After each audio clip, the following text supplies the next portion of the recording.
ใหม่ๆเนาะดึงต้นไม้จนขาดทุกคนเลยลกต้นไม้ไว้มาอีกแล้วแถวนี้เนาะตกเริ่มแห้งแล้วทุกคนเลยฝนกัน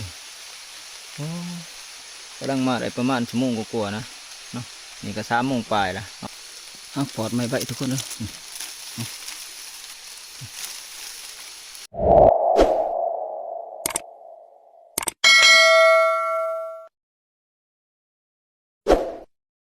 แจงนะทุกคนมานี่เราถาผ่านท้องมาเอามาห่อกะสีได้กลับลงเทียงนาหน่อยนะเนาะว่ามาพักผ่อนอยู่ถ้ำนี่กะขึ้นหนึ่งนะเนาะมาไต่ตาขึ้นนี่กะไปขึ้นนี่ก็ผ่านมองกับบ่พอยังทุกคนเลยประมาณยังเนาะกับผ่านท้องกับเบาเป่านี่กับบ่ทันมาเนาะเพราะว่าเพิ่นออกไปส่วงที่เฮาอวยกลับมานี่แหละมาพักผ่อนอยู่นี่มีแต่รอถาเพิ่นมาทุกคนเลยจังสิได้พากันย้ายเมื่อเทียงนาหน่อยอีกทีหนึ่งเนาะทีมงานก็มาเบิ่ละจะได้ไปหอดใจขึ้นโอ้ไปจนเบิดมือขอยังอยู่บ่ล่ะขอเห็น2 ตัวได้ทับบ่ทับตัวหนึ่งบ่ได้ซ้ํบ่นี่บ่ถือครับโอ้ตัวหนึงมันบ่ได้ทับเนาะไปจะได้ไปเที่ยงแน่นอนบัดนี้กับเที่ยงเฮานอนหน่อยเฮาแล้วไปหานอนตอกหลากันหนอ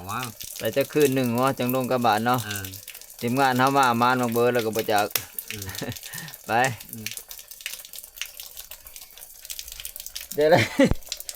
มานอนครับแกะมันด้วยนอนจนหน้าตูบตาโป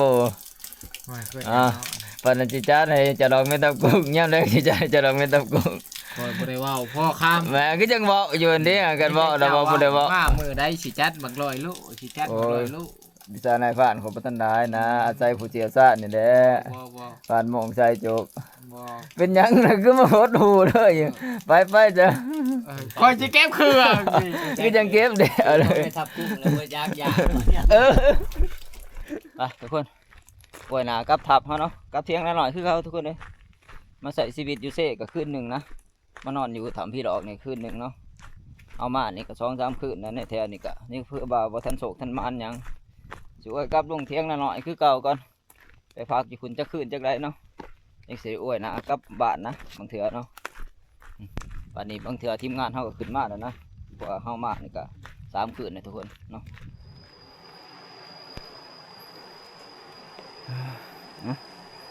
ลำกระตินนะบ้านไก่หอดเที่ยงเขาละบ้านมองกับบ้านทองยางก่อนนะครูดูโอเพิ่นเนาะแค่นเพิ่น2 คนสาวอยู่ไว้ผู้เพิ่น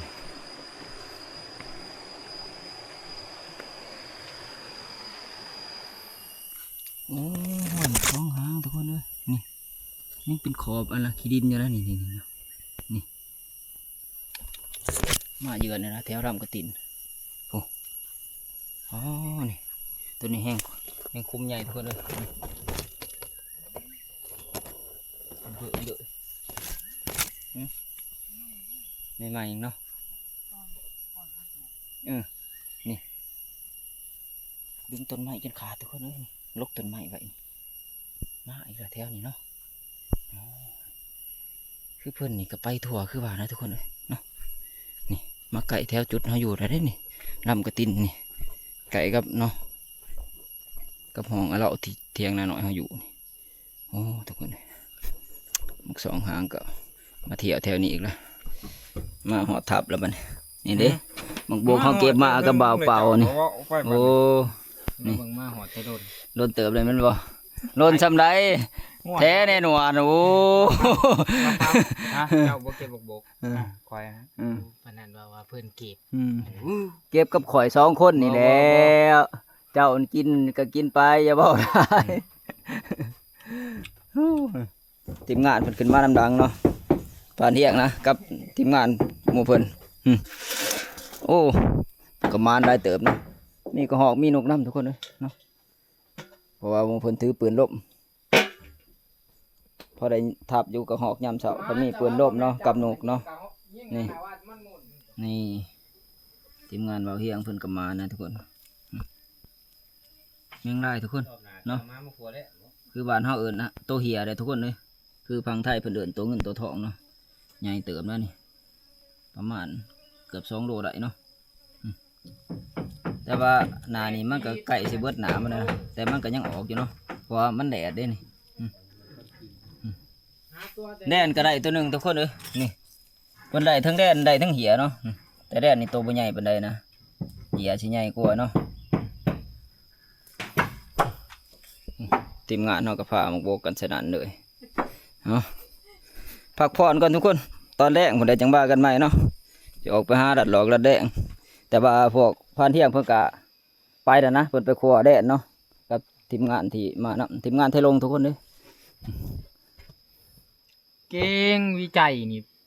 ไปเป็นนักข่าวเด้อจักบอกว้าวเลย เขาจะสิฮับอยู่บ่ล่ะ ครับ บ่ นักข่าวช่อง สองได้ 11ลอดอ โอ้จะเป็นโลโลจะเคยไปเป็นนะบ่ บ่เจ้า บ่ตาพาดแน่ เจ้าผู้พิพากษาเก่ง เบิ่งเลยหนาคมน้อยเติบเลยเนาะจงใจอยู่นอนได้มื้อนี่ โอ้ย โอ้ มา เลยเนาะอย่าว่าตาคือโกนนี่เด้อว่า บ่ได้นอนมาป่ามาดงบ่แม่นสินอนแต่ในถับ บ่แน่นั่นเว้ย อืม คืนนี่เบิดคืนจะแจ้งบ่จัก บ่นะ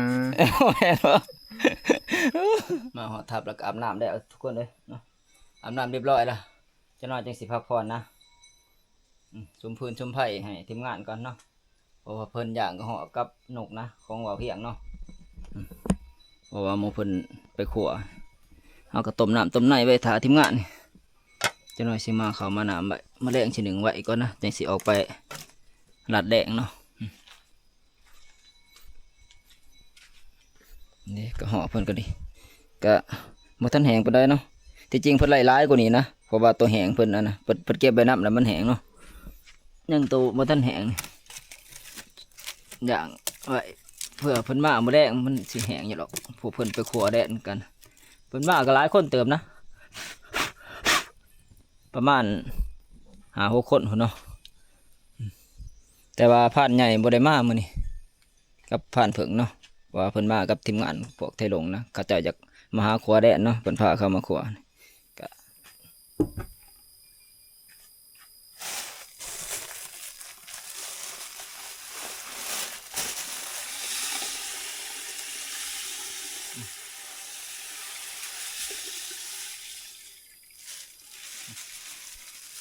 เขาก็สิมาหลายในจังหน่อยหนึ่งเนาะเพราะว่าทีมงานหลายคนนะเพราะว่าหมู่เฮาก็4 คนนะที่ขึ้นก่อนทีมงานที่มานำพานเที่ยงก็ประมาณ5 คนทั้งพานเที่ยงนะพอดีรวมกันแล้วเกือบ10 คนเนาะประมาณ9 คนเลยทุกคนเลย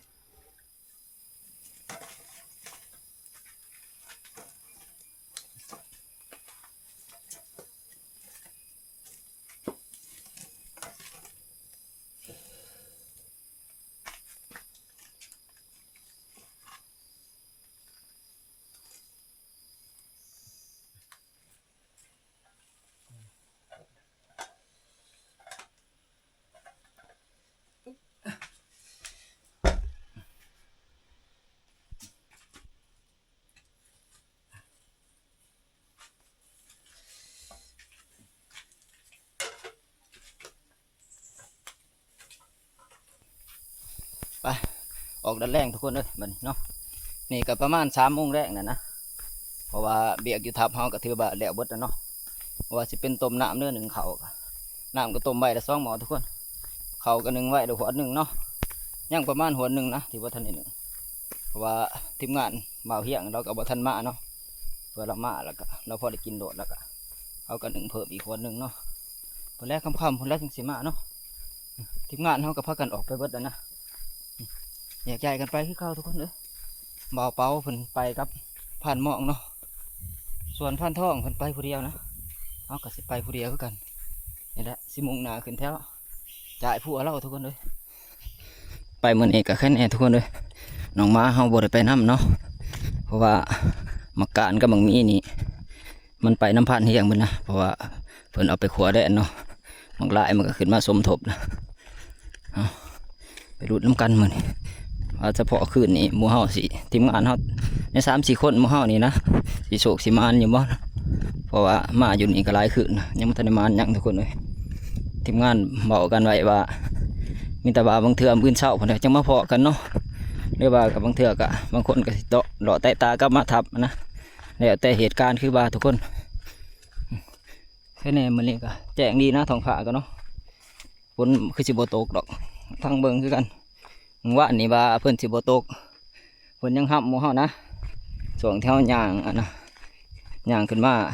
ทำพี่ดอกเด้อบาดาลผดังคืนนี่เนาะโอ้พากันเปียกสนั่นเลยคืนนี่แมงเทิงทุกคนแมงเทิงพอโต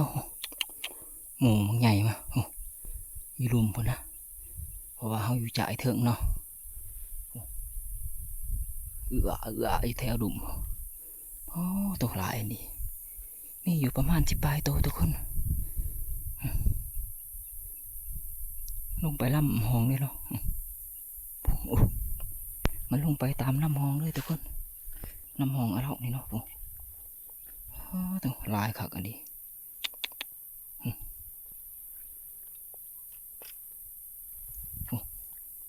มึงยายนี่เพิ่นหันหน้ามาเห็นเนาะพอดีทุกคนเพิ่นตื่นเอือไปพอยังได้ยินเสียงอยู่นะเสียงกระโดดอุ่มไม้เนาะเอือไปพอเพราะแต่โพดเก่ามันทุกคนเลยนี่สงสัยเขาว่านี่นั่นก็บ่ทันเก่าปานใดเนาะนี่ต้นมักเตะทุกคนสงสัยมันมาดูกินได้มักเตะเก่าเนาะใช่เอาเล่านี่มันกระเด็นดีอยู่ทุกคนเลย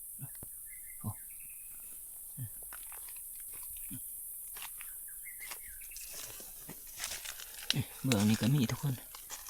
นี่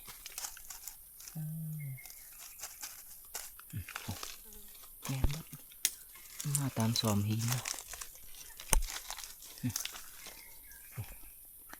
นี่มันเที่ยวมานี่เนาะเอากับลากมาใส่นี่มีรุ่นนะทุกคนนี่มันเที่ยวหอมมันนั่นเนาะเที่ยวหอมกอกแต่ทุกคนเลยนี่ทุก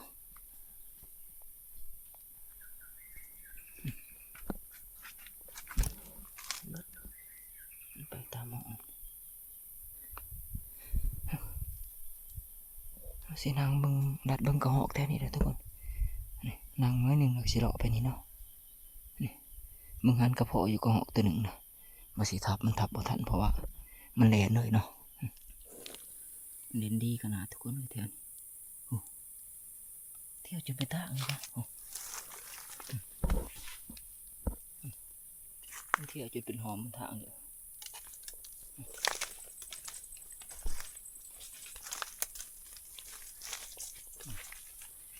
โอ้นี่แห้งแตกบดถิทุกคนเลยมันเลาะตามจ่ายอันนี้ทุกคนเนาะ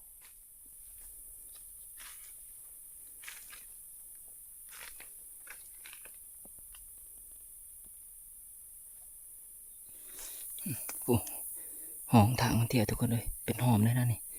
หอมติดกับหินนี่เนาะมันหมุ่งหนามาแต่ลงเอาเล่าทุกคนเลยนี่มันจะขึ้นจ่ายผู้เอาเล่านี่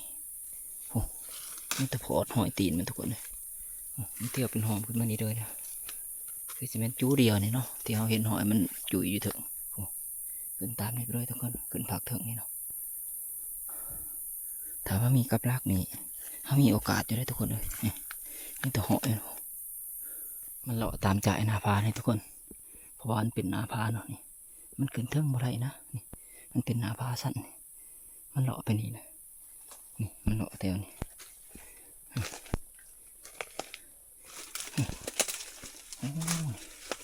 นี่ตัวห้อยมองมันแมบทุกคนเลยห้อยมองมันสวนผลเนาะนี่สวนในถ้ำนี่ห้อยตีนมันห้อยตีนมันโศกใหญ่ทุกคนไปตามจ่ายตัวนี้เนาะช่วงหนาพ้นมันจะมาลบเลยนะคิดว่าเนาะมันรุดมันจุยจนแตกวัตถิเป็นพองเลยทุกคนหมกบกหลายลีทุกคนแท้นี่เนาะบกต้นเดียวเนี่ยนะต้นใหญ่นี่รุนเกินถีบอยู่ร้ายขนาดหมกบกทุกคนแต่ว่าหมูนี่คือสิบท่านเขาแล้วเนาะเพราะว่ามันบดท่านหอดยามโดนไหนนั่นนี่แหละต้นหมกบกใหญ่ตัวนี้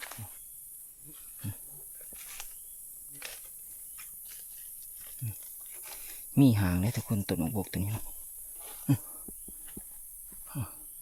หางเก่าพันที่เนาะเพิ่นมาเห็ดใบตะกี้นี่ถึงงานมาเพิ่นมานอย่างไรเนาะเพิ่นนั่งหางตัวนี้แต่ว่ามันใช้งานบ่ได้เลยเนาะมันหลอก 2 ปีแล้วเนาะหางตัวนี้เนาะนี่แหละหมูมันมาทางนั้นจ่ายเบื้องนะจ่ายต่อกระเพิบทุกคนมันมาทางนั้นเนาะมาทางนี้มันจ่ายต่อกับหลวงอาเลานะทุกคนมันเที่ยวดีนะเที่ยวประจำพวกคนมาทางนี้เนาะมันเลาะกินหมกบกนี่แหละแถวนี้เกินบทิบเลยหมกบกนั่งก่อนน้อยหนึ่งทุกคนเลยเอาเลาะมาไก่เติบแล้วเนาะยุ่งกับลายนี่ทุกคนมาสิผูกอู่กับไว้นะยุ่งโผล่อันนี้จะหน่อยจะสิเลาะกลับลงไปเนาะทั้งลมนะคำนะนั่นนี่ไก่สิ6 โมงนะพอแต่ห้อยทุกคนเนาะหมกเบอร์กันก็ได้ยินเสียงนะฮัดบัดหนึ่งนะคะเอาดูเบื้องนะเขาคิดว่าจะเป็นไก่นะมันตื่นแล้วเนาะมันเถื่อนพอแต่แมงเทิงคือว่าแมงเทิงมูใหญ่เติบนะเบื้องนะแต่เขาก็บริทับมันหรอกเนาะเพราะว่ามันก็เหมือนเป่าไม้เขานะแมงเทิงเนาะคือเขาบริเอามันเนี่ยทุกคนแมงเทิง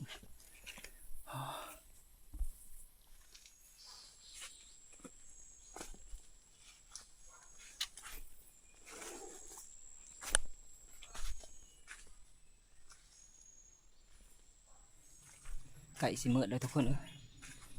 ไปเมื่อยหรือว่าบุคอยปอยังนะจะเห็นเลยเนาะปอกับพ่อเป็นบางเบอร์กับพ่อตะห้อยคือว่าทุกคนจะน้อยสิอวยหนากับทับนะเพราะว่ามันสิเมื่อสิคำนะไฟยุ่งน้ำยุ่งร้ายครับทีมงานเขากับบุหัวมาดูบ่อนะเนาะคำแล้วทุกคนเลยเรากับทับกันเนาะเพราะว่ามาเนี่ยกับบุขอยังนะอย่ามั้งกลับมาหาทีมงานก่อนมาตั้งรักใหม่กันทุกคนเลยพังบึงมาแรงนะจิตออกไปไต่ตาเนาะยันพ้นตกเนี่ยนะผ้าห้องหึมๆอยู่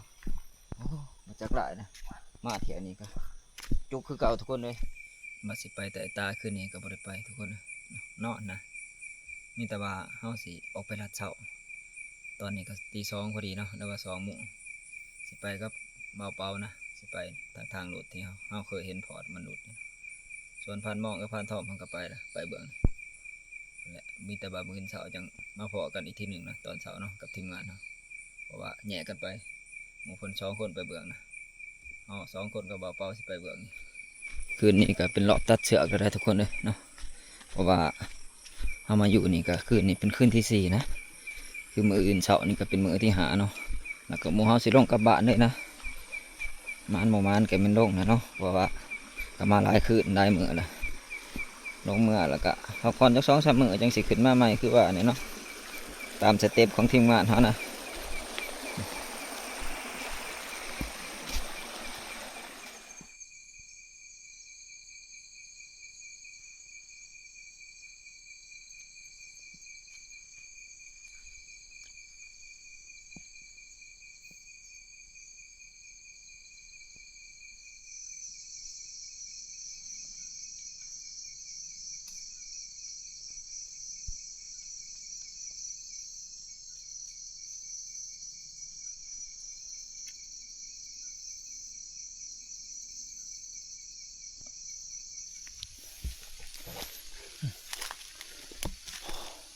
ฝนตกเลยทุกคนแหย่กันก็บ่าวเปาตะลนกัดกันไม่ได้เรื่องนะฝนห้ำนะ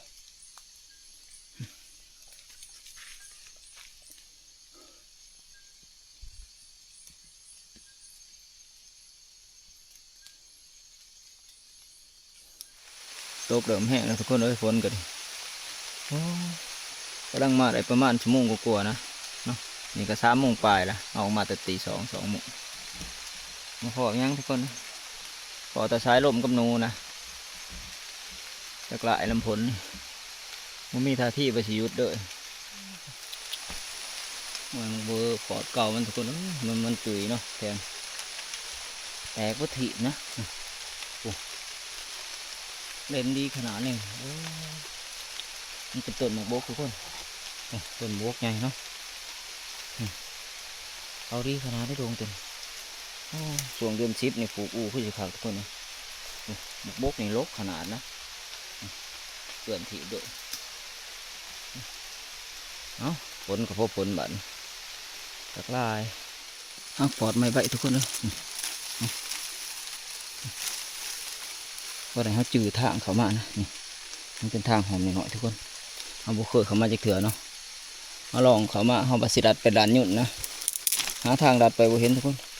นี่หาขอดมาเลยเอาพอได้จืดต้นเนาะหมูเด่นดีขนาดต้นนี่ยามเดือน10พอได้มาผูกอู่หรือว่ามาดัดเสาดัดแดงทุกคนเลยทางออก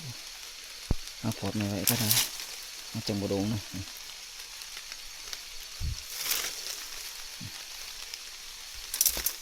จักได้ทุกคนเลยเลาะแต่ตี2ผมจน6 โมงนะนี่ก็ดีเนาะนี่6 โมงเช้านะนี่แต่ว่าจะหน่อยสิเลาะกับทับพุ่นแหละพออยู่นะคืนนี้ก็ดีเนาะพออีเห็นนะแต่ว่ามันบ่ต่อไผ่เนาะเห็นไผ่แบบมันเบียนโพนบ่ได้ทับซ้ำทุกคนเลยแล้วก็พอสายร่มตัวหนึ่งเนาะคือดิ่งร่มมาแหละเอาก็บ่ได้เอาดอกดิ่งร่มเนาะเอามาอยู่นี่อยู่จุดอันนะต้นมะกอกเดือมทุกคนเป็นควยอยู่นะห้อยหมกเบอร์มันครบนี่หมกมะกอกเดือมตัวเก่านี่เกินวัตถุทุกคนเลยนี่มันครบแถวนี้เนาะหมากไม้นี่กลายขนาดครับวัตถุช่วงเดือน11ทุกคนมันออกมาครบมะกอกเดือมเนาะเพราะว่าหมกบกมันไก่สิเบิดยำนะช่วงปลายฝนต้นหนาวเนี่ยทุกคนเลยเนาะแต่มีโอกาสเขาจะมาเลาะไต่ตานะแถวนี้เดี๋ยวว่าผูกอู่นี่ก็จะบริคอยผูกหรอกมันแต่ไต่ตาเอาทุกคนเลยมันออกด่านนะยามนั้นเนาะมันหากินน้ำด่านนี่ทุกคนเลยเกินวัตถุนะห้อยหมูมันครบเนาะครบมากอกเดือมนี่แหละจุดนี้เขาดีขนาดต้นนี่คือมันรกกับมาแม่นทุกคนเลยแล้วก็คนคือจะบคอยเลยมาหรอกแถวนี้เพราะว่ามันไกลกับทางเที่ยวนะประมาณ300 เมตรเนาะจากทางเที่ยวมาเกินวัตถุเลยมันครบตัวนี้แห้งหลาย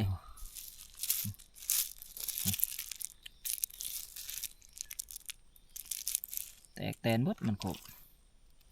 แตนบดบริเวณแทนมีแต่ห้อยมันครบนะแต่ละจุดเอาขึ้นมาลานถึงทุกคนเลยวิวดีขนาดนะแต่ปลาทองผ้าเขานี่เปลี่ยนสีละเหมือนนี่อยากว่ายากกระตก100%พ้นนี่เพราะว่าขี่ผ้าเมฆไหลสนั่นเลยพวกเอาตกกระตกแหละเพราะว่าเขาสิอวยหนากลับโรงพยาบาลได้มือนี่หินเต็มสูงนี่ทุกคนเลยมีหินขำอยู่ถึงเนาะธรรมศาสตร์นี่บ่เสาะเกลือนลงมาได้จังไรเรือขำไปแต่ซ้ำนะเขาสิเลาะเบิ่งแถวหลังด่านนี่นะเลาะเบิ่งถือว่ามาเลาะเบิ่งทางเด้อบ่เบิ่งจุดที่เขาสิมาขัวเด้อบ่มาเลาะไต่ตาลัดเสาลัดแดงเนาะในและในรอบหน้าหรือว่ารอบต่อไปทุกคนเลยเราต้องศึกษาไปหลายๆเนาะหน่วยผู้นี่แต่ว่าจุดที่เขาอยู่นี่ก็แน่ไปพูดลำเต่าโอ้ถือว่าไก่เติบเลยทุกคนโอ้จะโกอยู่คือว่าไก่กว่าเขาอยู่แถวภูมันเนาะเพราะว่ามันโยนมาทางภูลำเต่าเลยดิทางที่เขามาทางนั้นก็เป็นขึ้นพ้นกันทุกคนเนี่ยโอ้ขะโต๊กกระทัวบนน้ำพ้นนี่เบิ่งลักษณะเพราะว่าขึ้นบนท้องผาดิ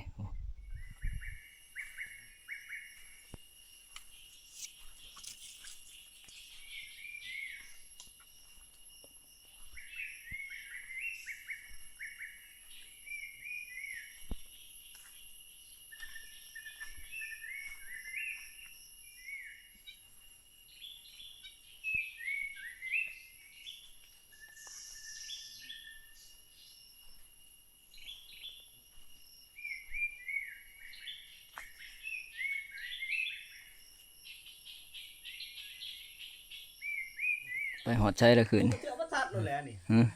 อยู่เที่ยงมาปลาเสียวมาแต่ว่ามาแต่ว่าอย่างเนาะอย่างนอนมาตอนฝนตกกันบ่ก่อนฝนตกอีกก็โอ้ป้าพานมองออกไปแล้วออกไปวิทย์เดี๋ยวก็นอนป่ะนี่โอ้หันว่าที่ว่าอยากได้อูไปน้ำกันตัวออกไปวิทย์แต่บางใดไปน้ำกัน2-2เด้อFC แหงว่าร้อยเมียไปเสียตัวบ่จักพวกนี่แห่บ่เห็นบ่กินดาบก็หอกก็สิเดินทางกลับบ้านมันนำขี้มือใส่มาพอกันเบิดละคบกันเบิดทีมงานกันคอยมานยังมาดอกนี้พอดีฮะอันแดะมันจังจำแสบคนมันลายเห็ดมันแสบเด้อโอเคเราเรียกแค่2บ่ถึงหรอก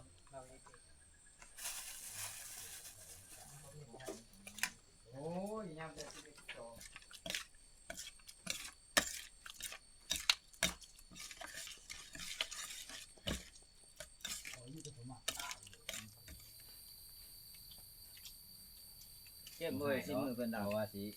ถามว่าเข้มกับชนะกับปลาปรุงแหนมจ้างเนาะก็ดีสำหรับ รสปลาแดกขวมเลย บ่แซ่บแล้ว ยังกับเข้มนะพันทองอยู่ ที่บ่เคยแม่นรส พานน้อง มักรสเข้มเลยจะจัดเป็นเข้มเข้มมาก มากินได้หนึ่งยังเปล่าผมไม่เอ้ยบอกว่าท่านอ่ะขึ้นกูนอนท้องหูว่าไม่กินก็คือไก่ เข้ามาเข้ามายับไปนี่ เขากินมาหน่อยจะให้ทิ้งเข้มเนี่ย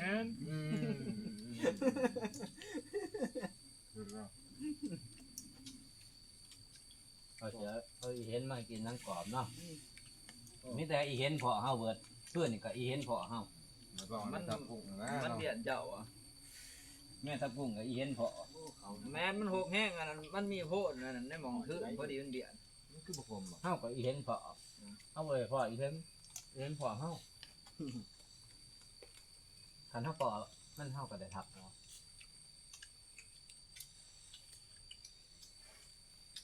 มาเถียนะได้ใช่กับหอม นี่ขึ้นไปในใจนี่ก่อน ไม่กินหมักใหม่บ่ กินหมักบุก ว้า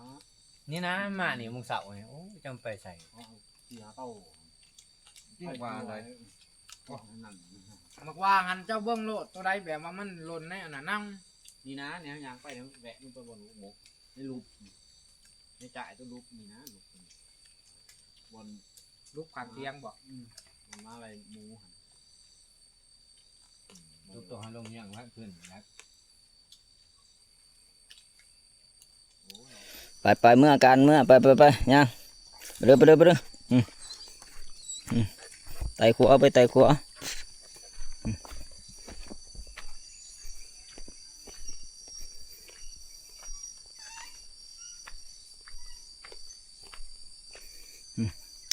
เดินทางกลับบ้านกันทุกคนบ้านนี้ปลาเที่ยงห่างอีกแล้ว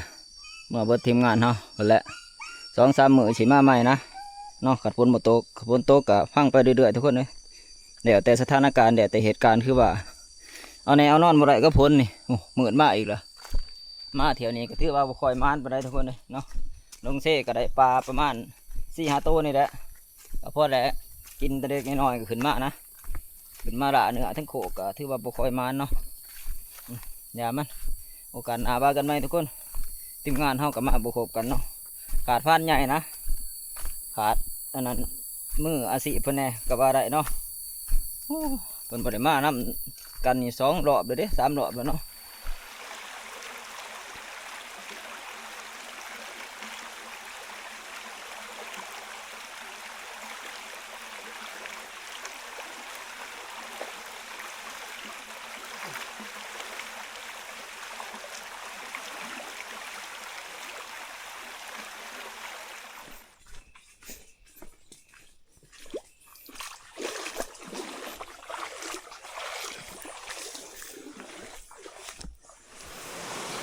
มาฮอดแม่น้ำสายโหดแล้วบัดนี้ฮะ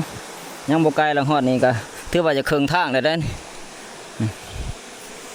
ใครมาเที่ยวนี้ก็คือว่ามีแต่แดดนะฝนก็บ่ค่อยตกเนาะบ่คักน้ำบัดนี้ขามง่ายอีดอกช่วงนี้บ่คืองอดก่อนนะงอดก่อนนี่โหลำบากแห้งเนาะเจอฝ่าฝนถล่มหนักจนหมู่เฮาได้ไปเฮ็ดสะพานข้ามทุกคนเลยรอบนี้ถือว่าสะดวกเติบแต่ว่าสะดวกก็น่าเสียดายคือเก่ามันหมู่มาในมาเที่ยวนี้ก็กลับบ้านตัวเปล่าอีกแล้วรอบนี้รอบหน้าเนี่ยบากันไหม